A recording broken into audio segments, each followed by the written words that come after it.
Hello, this is Scott Hoye. And I'm Kyle Miller. Today's episode of the Psychology Talk podcast is from the vaults. We've handpicked some of our favorite and most popular episodes to share with more listeners. Since we started this podcast, we've been on a mission to better inform clinicians and consumers on topics in mental health. We strive to reduce myths and misconceptions and enlighten you beyond the many memes or sound bites that try to sell you on ways to better your life. So without further ado, here's an episode from the archives to do just that. So please do your part and take a moment to subscribe, like, and leave a review for us at Apple Podcasts, Spreaker, or wherever you're listening in from. That would help us to continue our mission at the Psychology Talk podcast.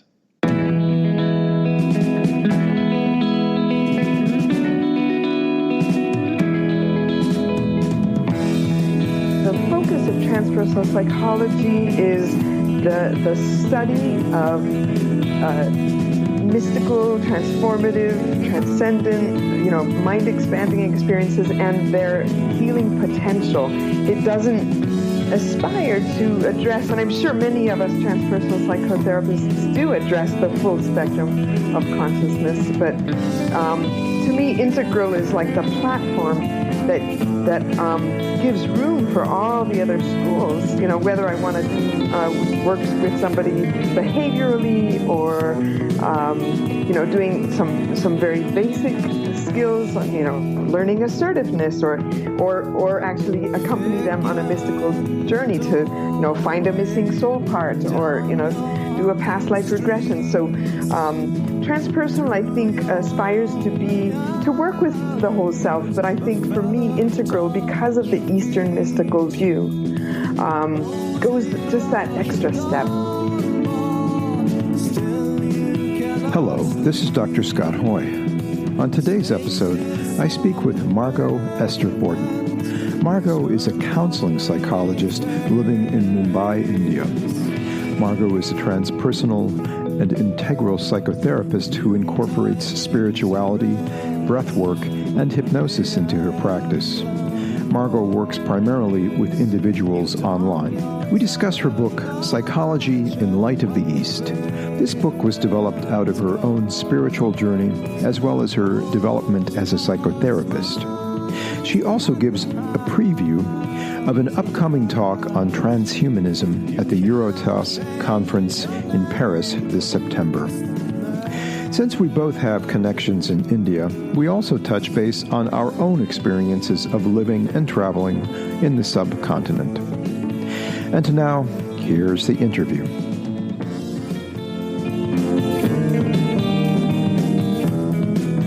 Well, thanks everybody for tuning in. Today we're speaking with Margot Borden. She's a transpersonal and integral psychotherapist and an author. And today she'll be speaking about her book, Psychology in Light of the East, and some other things. Hello.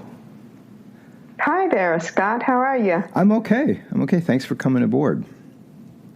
Thank you for having me. Well, what we like to do is kind of hold the space for people and have them describe a little bit about themselves or a lot about themselves, how they came into the field of psychology or counseling, and just what their trajectory is, maybe inwardly and outwardly as far as their careers.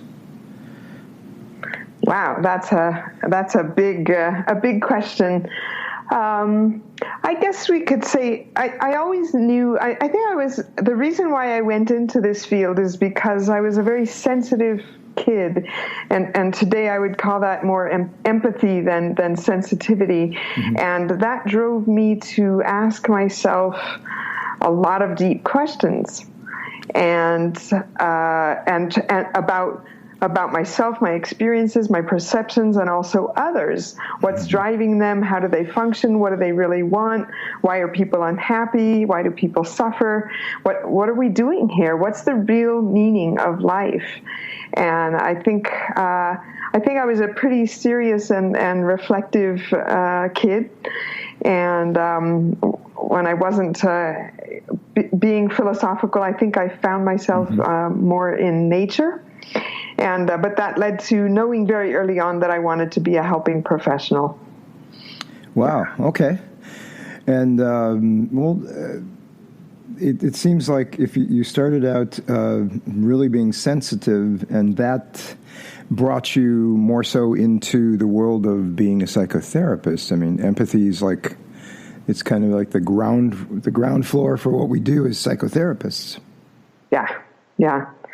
It really helps, and I think the more we sort of work on ourselves and understand and distinguish between all the different voices that are going on within ourselves, so we can the voice of conditioning and the voice of fear and the voice of old wounds and the voice of sort of a deeper like intuition and the voice of the soul or the center, and that helps us. The more we do that with ourselves, I find that we can really be a good mirror for our clients. And Yeah.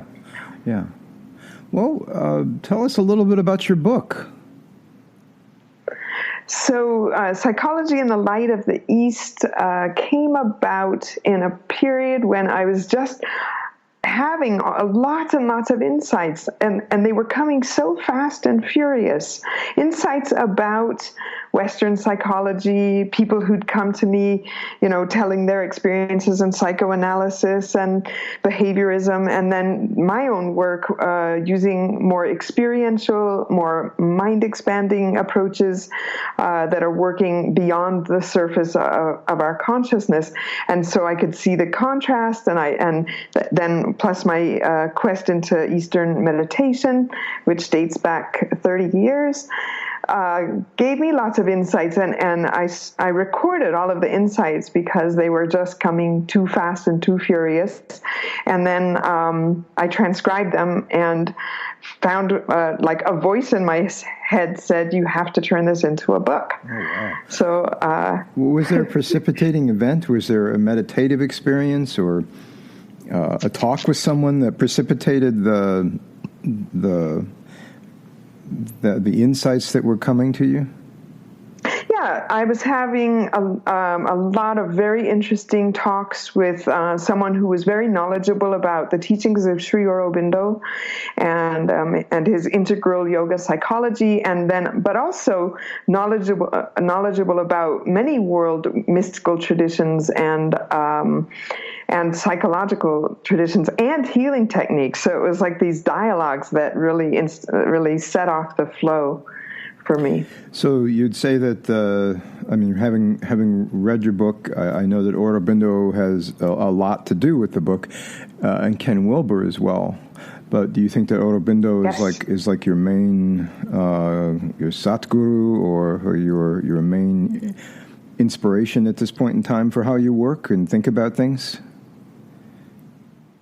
I'd say that Aurobindo's teachings provide a really fabulous and comprehensive model for understanding our experiences, our impulses, our drives, our aspirations, and our greater potential. So one of the stories I tell in the book is my quest for truth, my quest for a school of psychology that fit my sense of infinite, that we're infinite beings, that our consciousness is infinite. And I kept, in each school I would explore, I would come across limitations until I discovered the school of Sri Aurobindo's thought, and where I felt like not only did I have room, but I had a roadmap for really infinite growth. Okay. And that's a lot different than most schools of psychology. I know from reading the book, it sounds like you found a lot of yourself in your work in transpersonal psychology, but you found that was limited, right? To a certain degree? It is, insofar as the focus of transpersonal psychology is the study of mystical, transformative, transcendent, mind-expanding experiences and their healing potential. It doesn't aspire to address, and I'm sure many of us transpersonal psychotherapists do address the full spectrum of consciousness, but to me, integral is like the platform that gives room for all the other schools, whether I want to do work with somebody behaviorally or, doing some very basic skills, learning assertiveness or actually accompany them on a mystical journey to, find a missing soul part or, do a past life regression. So transpersonal, I think, aspires to work with the whole self, but I think for me, integral, because of the Eastern mystical view, goes just that extra step for me in my needs, my worldview. Okay. Well, what about Ken Wilber? How has his work influenced what you do? So I discovered Ken Wilber. This is a funny story. I think I tell it in my book, where I am on the beach in San Diego, and I go to a used bookstore and pick up a bunch of books, and I think it was I can't remember, No Boundary or something, one of his books, and I got so excited that I ran out into the water. I put the book down and I like started, monologuing at my friends about this fabulous philosophy I was discovering. They're probably looking at me going, You had a peak experience, and they just were not within that peak experience. Yeah. Okay. Yeah. Okay. I feel like intellectually, Ken Wilber knows how to join the dots. His thought is inclusive, it's structured, it's a roadmap of all of the schools of consciousness, all of the schools of therapy, all those schools of philosophy, and where they fit in the scheme of consciousness, and how we can work together. That it's not about either behaviorism or mystical experience. It's like, how do we work with the full spectrum? So it's mind blowing, it's inspiring, and it's intellectually very dense. Okay, which yes, I have peeked into his tomes, yeah. And yes, I've gone, wow, this, I have to get back to this after I'm done with Ulysses and Finnegan's. No, just kidding. But it is very thick stuff. Yeah. But it seems to be very, it is a roadmap and a way for you to think, probably in the midst, I would assume, both platforms, Aurobindo's and Wilber's, are ways for psychotherapists to kind of place themselves and place their clients where their development is at, and so where they can attend to problems and goal direction for them. Yeah, that's right. Well, how would you describe the book? I know you mentioned how its inception was based on a lot of insights and needing to write the book, but how would you describe the book? So, it's kind of a tri-dimensional, if that's a word, experience. One is a look at the history of psychology, going back 2.4 million years to the first signs of mystical belief, and looking at the timeline of East and West and the evolution of psycho-spiritual belief systems and healing modalities. Okay, and in that journey, so there's a lot of research and structure in terms of looking at it, the ancient West, the contemporary West, the Eastern thought, and then looking today to the two main schools that influenced me, which are Wilber and Aurobindo, and then looking forward to where do we go from here? How do we build a school? How do we where everyone can play together? The behaviorists recognize I have something to contribute, and the analysts, the psychoanalysts have something to contribute, and the mystical people and the spiritual and the body workers, body-mind integrative workers. Everyone has a role and a place because we're multidimensional beings. We're and there's no one school that can address everything. We have to all play together.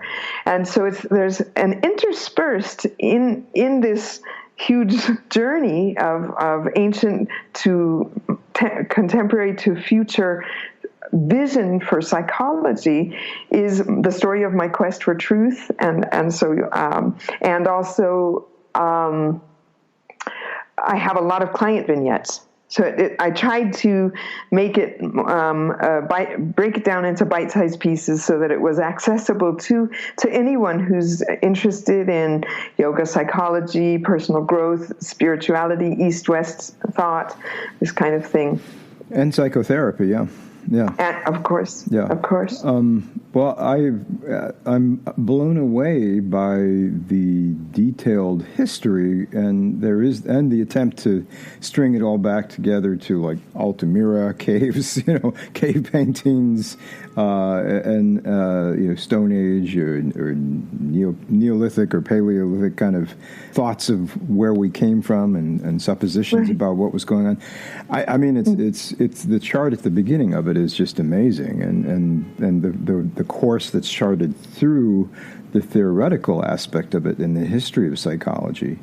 You probably don't think that you're a theoretician, but you do come across as pretty savvy in that playing field. So, and I think I'd mentioned to you at one point prior to the interview that you could, if I were teaching a course in transpersonal or humanistic or both psychologies, I may well consider it a good course book because it does, especially for training clinical. Because I don't think that there's many experimental transpersonal folks out there. Maybe Charles Tartan, Stanley Krippner, Etzels Cardania, maybe, but that's about it. But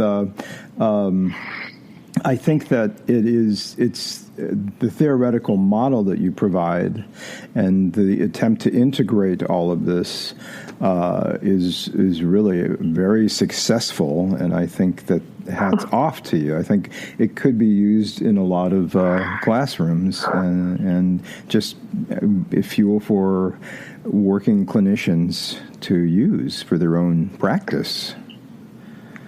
Thank you, Scott. That's really nice. Yeah, I tried to review the history of and all the different theories of big picture of schools of psychology, and then at the end of each chapter, as you know, I look at in what ways these schools can contribute to a holistic worldview, an integral worldview, and in what ways they self-limit.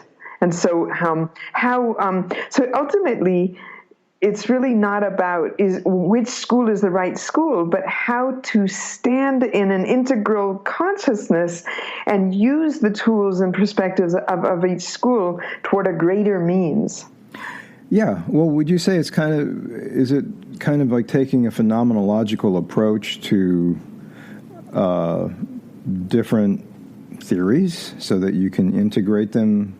Like, you understand you can step into a problem phenomenologically with a patient or a client and thereby figure out, this person needs to have a paradoxical intervention from CBT or logotherapy, or this person needs some Ericksonian metaphors, or this person needs some breath work. Right. Yeah. So you kind of look at what is the nature of the person? See, the nice thing about having, I think all of us people in the transpersonal and integral schools, you need a full toolbox, and someone who's lacking structure and lacking a sense of self might benefit from, a lot of structuring dialogue, and someone who's, almost confined into a rigid self can do some mindfulness or some mind expanding things. It really does. You can sort of pick and choose according to the person's nature and what is the root of the issue that's wreaking havoc in their psyche. Yeah. Okay. Would you also say that it could be that? Do you ever do any work? Let's put it this way: with patients who aren't suffering from a mental disorder, so to speak, or a crisis, but who want to come to you to explore who they are and expand themselves and just do a little bit more soul searching? So I would say most of the people who come to see me it's more personal development focused, Okay. as you suggest.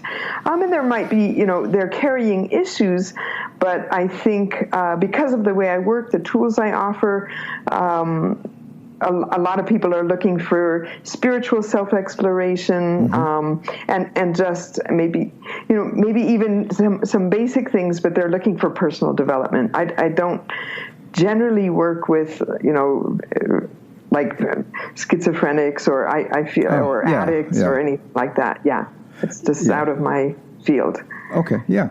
But it doesn't mean it wouldn't be appropriate to somebody. I mean, I could easily see somebody benefiting from your approach if they were already in a 12-step program, which is kind of a spiritual activity. It really is, Yeah. Right. Yeah. I'm curious, like the breath work that you do. You mentioned breath work a lot, and breath work seems to have been a really pivotal experience for you, learning that. Could you tell us a bit about that? Yeah, it was the very early days. It was my first real experience of personal growth. I mean, if you want to hear the story, I was hitchhiking around Ireland, and through the grapevine, I was introduced to a Zen master, and the Zen master introduced me to some breath workers, and they tried to explain to me what they did, and I think I probably had a blank look on my face, and they said, well, why don't we just try it? And I had my first breathwork experience when I was 22, and what my world, that was a lot in those days of travel, and I was doing my bachelor's degree, and it was a pretty flat world, and there was a lot missing there, a lot of knowledge about myself, but also knowledge of the universe, and in the space of 2 hours, my entire world changed, and I connected to a sense. I went through lots of emotions and like self-awareness and grieving things and the normal therapy stuff, and then I came upon a sense of connection to the universal and a deep knowledge, a deep knowing that our consciousness is one, and we're all connected to the universe, and that from that day on, that became my soul quest. I said, this is it. This is what I want to do with my life.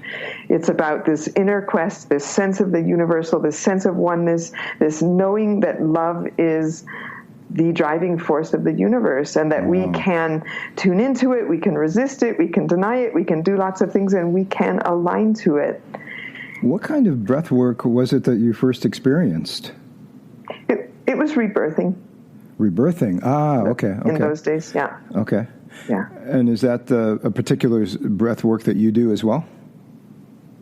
Well, my breath work has evolved a lot through a lot of clinical trainings and also all my yogic practices. But my initial training was in rebirthing. Wow. And I would say that I completely repackage it clinically, philosophically, and even the breath. I think I use it more intuitively, and it just depends on the client and on the moment. It's more natural. It's a different type of. Okay. There's no set way of working with the breath. It's not as framed as it would be if you were doing a particular, like a pranayama or something like that, or a holotropic breath work, or yeah. Okay. So in Eastern, sorry, I'll interrupt you. In Vedic philosophy, it is said that breath is the royal road from ego to soul. And of course, ego, in my definition, is the outer self, which is the body, the mind, and the emotions, the components of the outer self. And so through the breath, we encounter these external components, and we go through them, and we might have to, release some blockages and issues and wounds and grievings and whatever it might be. Mm-hmm. And we come home, we walk ourselves inward to oneness with the soul. And so that's what breath is. And that's what psychology is. Psychology is the journey home to the soul. I think you summed that up pretty well. Tell us a little bit about your current approach with people.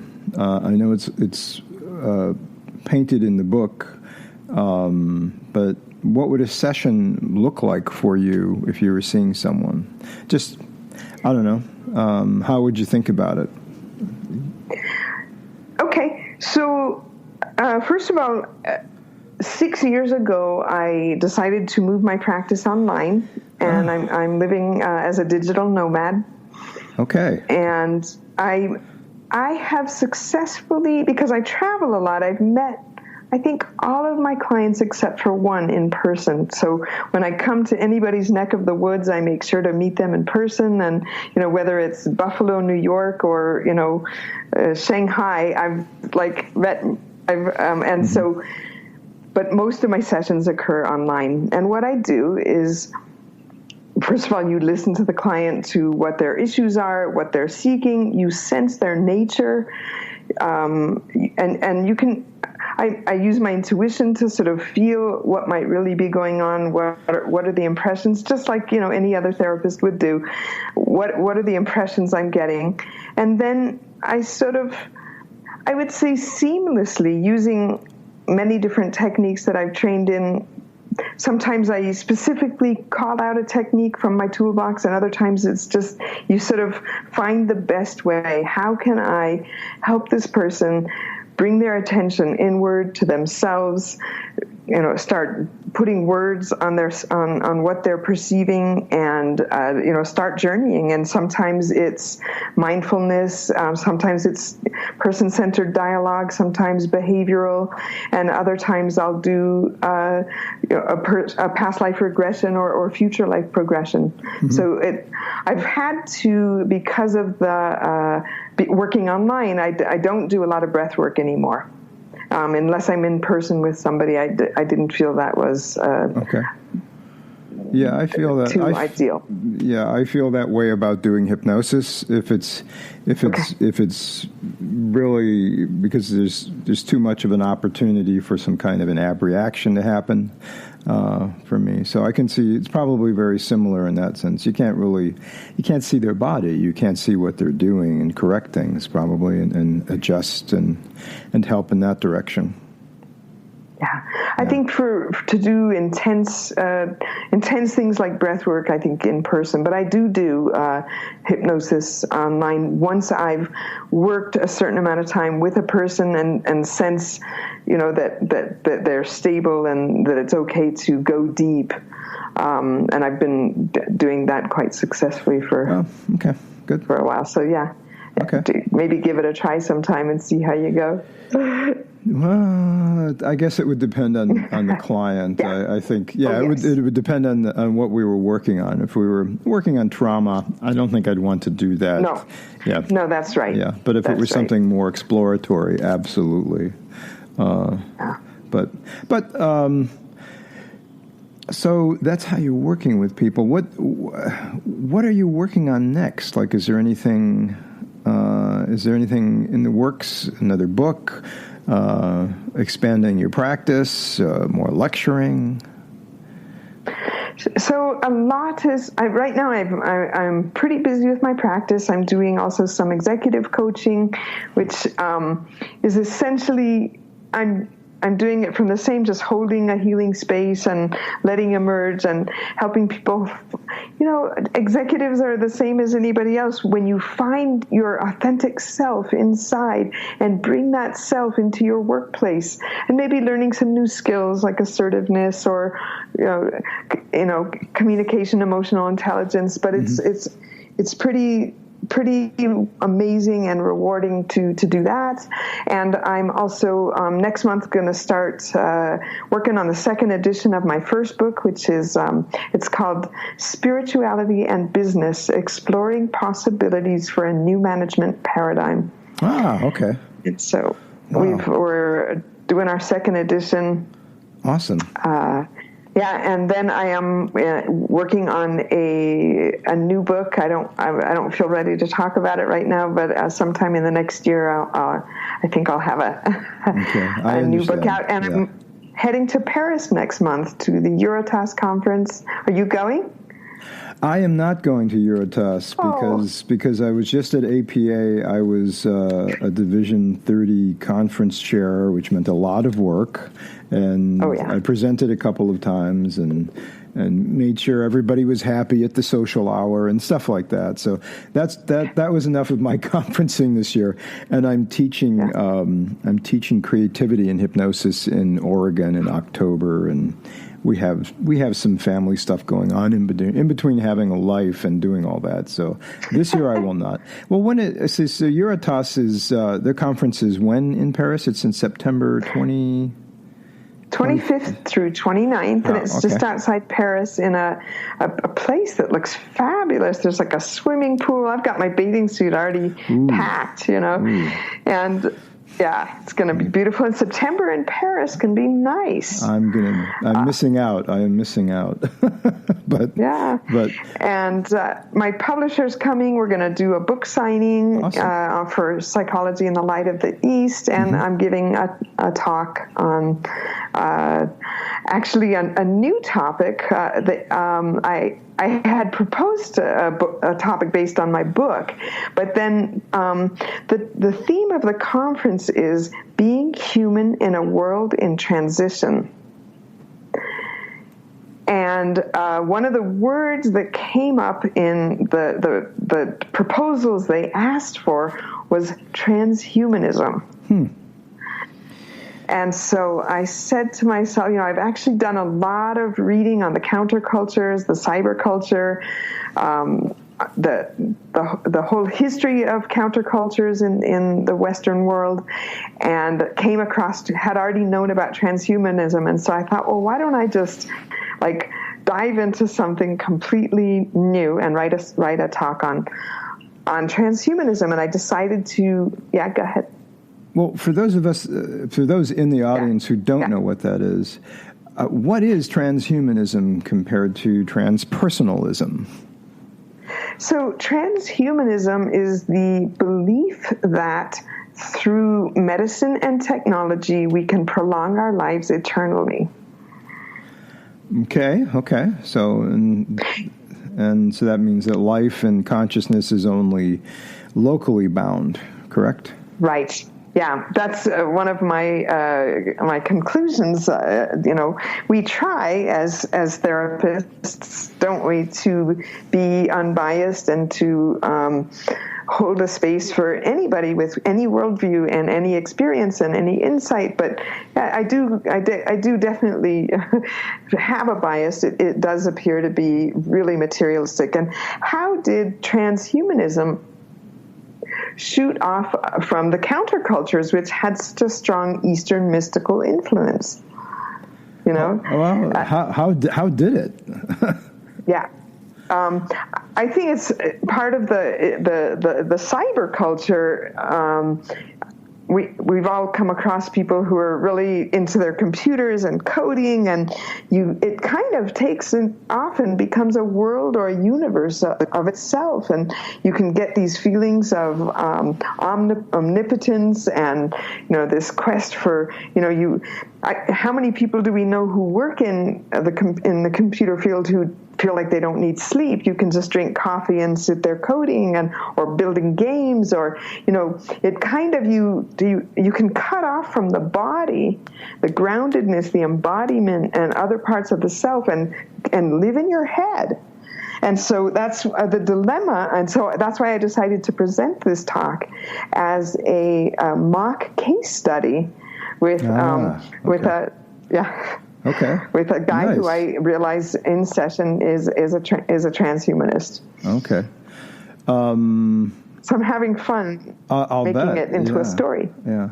Well, what was it like when you found out? I mean, maybe we shouldn't go into this. If it's an actual patient and they hear this, we could just, it's a mock case study. It's a mock completely case study. made up. Ah, okay, good, Yeah. good. So Yeah. confidentiality is intact. So There's when no working but you have worked with people who are transhumanist.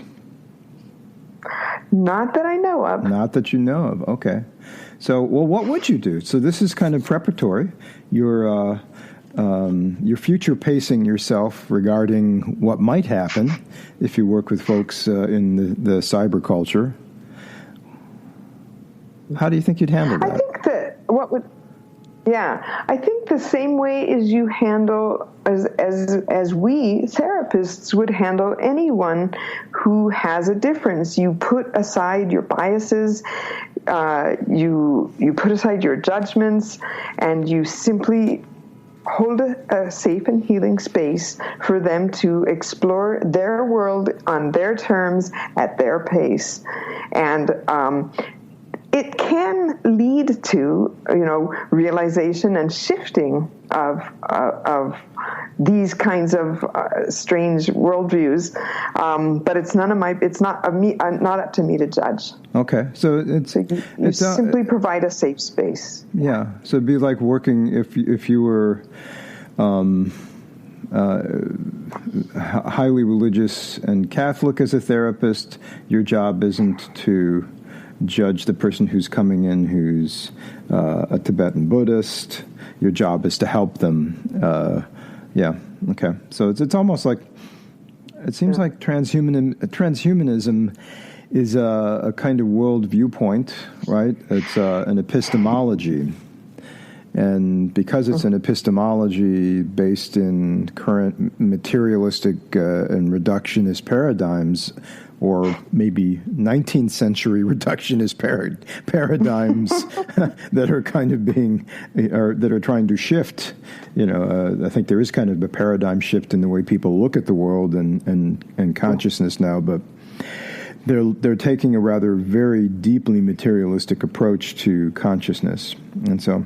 Yeah, it's good. Right. So, what are are you letting the audience kind of think about what this would mean to them in a session, or? Oh yeah, it's going to be interactive. Ah, okay. I am playing on a lot of different themes, and I don't know if you've come across the series Black Mirror. Yes. Yeah. Okay, so I'm sort of doing some play on that theme, and I'm just having a ball, and it's going to end up in a discussion. And I'm on a great panel. I forget the woman I'm on the panel with, but we're both exploring these kinds of obscure worldviews. It's like, how do we get people to come home to themselves and to get away from alienation and these, I think. Too much being in your head, too much being alone, too much being on the computer can lead us to losing sight of ourselves as humans and as potentially spiritual beings. And so that's the theme of the panel. They've really positioned me nicely. Wow. Well, it sounds like you're having a lot of fun with it. Oh yeah, I'm having a ball. Yeah, it's fun because I decided before going to California for the Association of Transpersonal Psychology conference that I was never going to give an academic talk again, and I started writing all my talks in the form of TED Talks. So I'm bringing them to life and getting people engaged. I'm curious, what is it that moved you away from an academic talk to a TED Talk, which is more, I think, interactive and storytelling? Like, what's wrong with an academic talk? So, having written 2 academic books and publishing several academic articles. It's wonderful to put your thoughts down. Writing is such a wonderful art. You can make anything happen.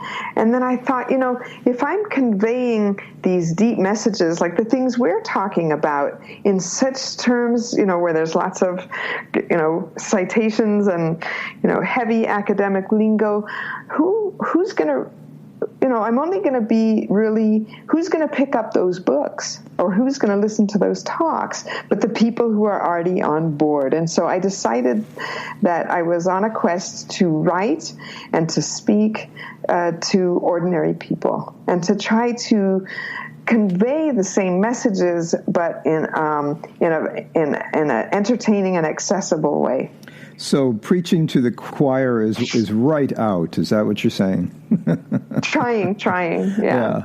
Okay, yeah. I think that makes sense.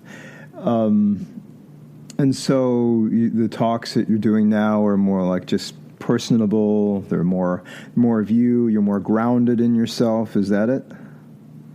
Yeah. I think it's more, I turn everything into a story because we relate to stories. There are emotions, we feel them. Mm-hmm. Like if I think about my own life, I don't know what I did yesterday, but I can tell you what a client said, a year ago in her session, because it has an emotional impact on me. Mm-hmm. There's I can relate to certain things, and so story is something it'll touch us, it'll move us from inside, and so we can convey a message without giving a lot of theory. I decided I think I'm done with academic writing. Let's see. So actually, Psychology in the Light of the East, I intended it to be for the general public, and I tried to keep it light, but it's more of a more academic, more textbook. Well, maybe I don't know. Maybe a follow-up would be more storytelling, like a volume 2. Like you could pivot from that and say. And reference those other chapters with Piaget and Vygotsky and Maslow or something.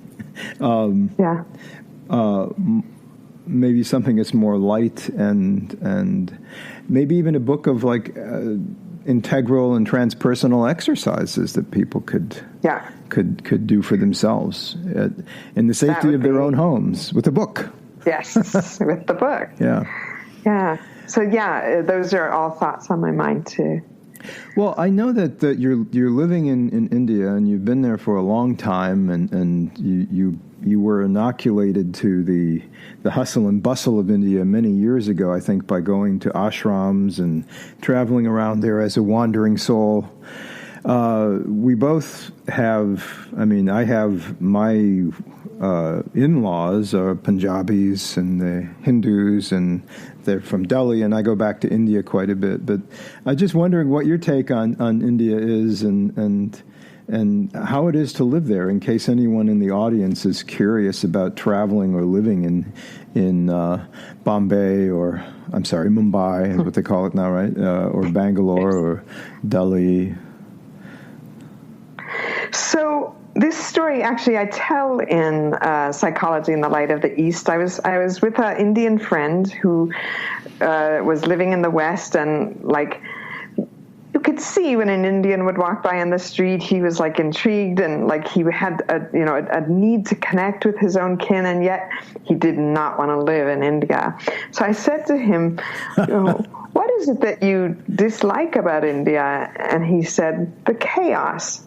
And I said, and what is it that you like about India? Because you clearly love it. And he said, the chaos.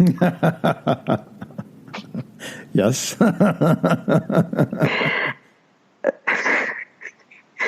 So I think this is a quote in my next book, and it comes from the movie Passage to India. I forget the exact quote, but basically India, there's something in the air or in the earth or in the history that just you get confronted with yourself. And any rigidities, any closed places, any stuck places, you get hit in the face with them, and you gotta let go. The only way to live in India is to be in surrender, and you can't. And I think that would be really nice to do anywhere and everywhere. But in the West, it's so organized that sometimes we get identified with being in control and, everything being structured and organized, and we forget that we're not in control.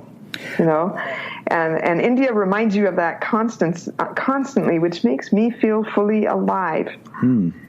I have, it's funny, and this is, usually I don't talk about myself personally on the podcast, but I will disclose a little bit. My wife says basically the same thing that your friend said, and every time we go back to India, she gets extremely car sick just taking a cab from the airport, and then I'm sitting there, and I will just kind of sit there, no problem. And she's like, "Why aren't you sick?" Well, I don't know. I'm kind of used to the traffic. I've been here like 10 times now. I'm used to the traffic. But there is that thing about India, that it has this utter chaos to it. And the reason I'm telling the traffic story is because I've come to the conclusion that there must be a God, because somehow India works. Yes. Yeah, I mean, it works. It's totally the whole point of India. Yeah, is organized chaos. It works so well. Yeah. And if you think about, if you go into a temple, or if you go into a mosque, if you go into a synagogue, that is, meaning a temple, or a mosque or a church, everyone faces in one direction. Usually, it's towards the sun, or it's towards Mecca.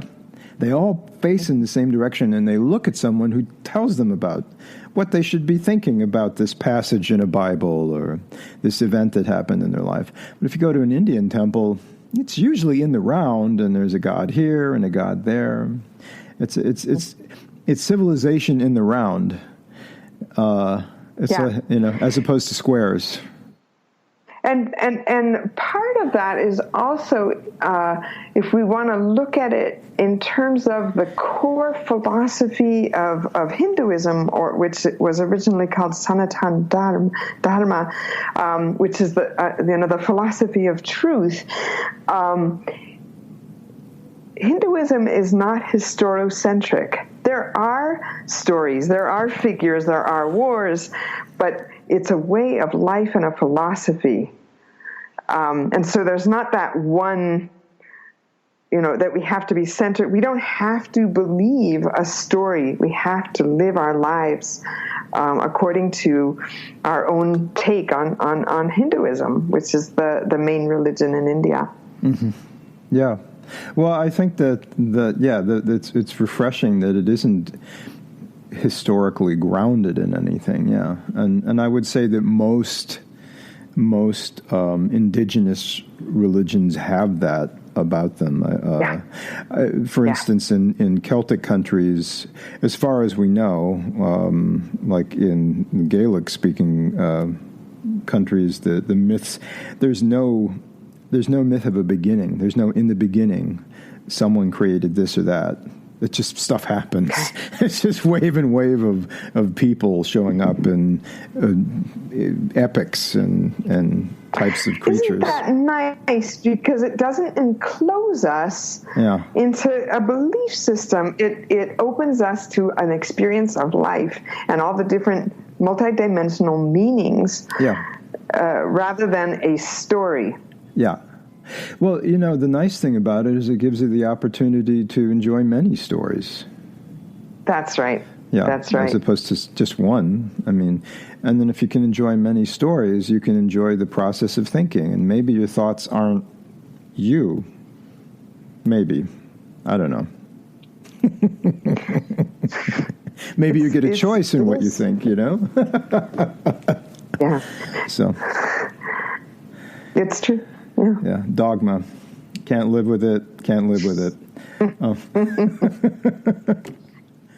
Well, is there anything else that you'd like to add? I think on that note, we'll maybe sign off here. I know it's getting late there, and it's early morning here. So, yeah. I think it's been an amazingly comprehensive conversation. I think we've covered a lot of ground in a little bit of time, and it's been really enjoyable, like really relaxing, and I feel like we kind of shared a lot of ideas, and I shared a lot of ideas, and but it didn't feel... Yeah, I think we brought out a lot in a little bit of time. So well, good. It's been I think wonderful. So. I think so. It's what we like to try to do here. And for those out there in the non-cyber realm, listening to this in the future, in a couple of weeks, I encourage everybody to pick up Psychology in the Light of the East by Margot Borden, and maybe you'll find a little bit of that light yourself. Thank you. Okay. Thank you for... Well, thank you so much for coming on. We appreciate it. Okay. Thank you for the time and the opportunity to share, what makes my life and my work meaningful, this whole Eastern philosophy, and it's been really a wonderful time. Thank you. Okay. Thank you.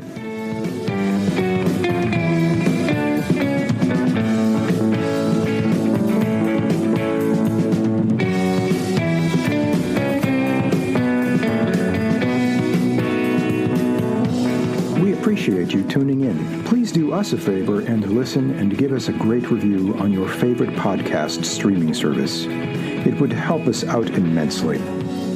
This podcast is for entertainment and informative purposes only. If you need a mental health professional, please seek one out. All material copyright 2019, the Chicago Psychology Podcast. Music is provided by the band Serenati.